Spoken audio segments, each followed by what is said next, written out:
So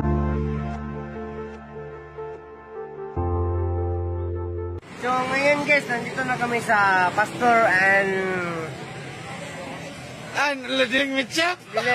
Pastor. Drink Store. Sa Mansim. Drink Store, pasensya na pala kayo lahat kasi nalasing na Galing tayo sa ubong. Yan. Ngayon lang tayo dumating. Ngayon lang kami dumating sa... Kaya, dito na kami sa Drink Store. Yan. Yan.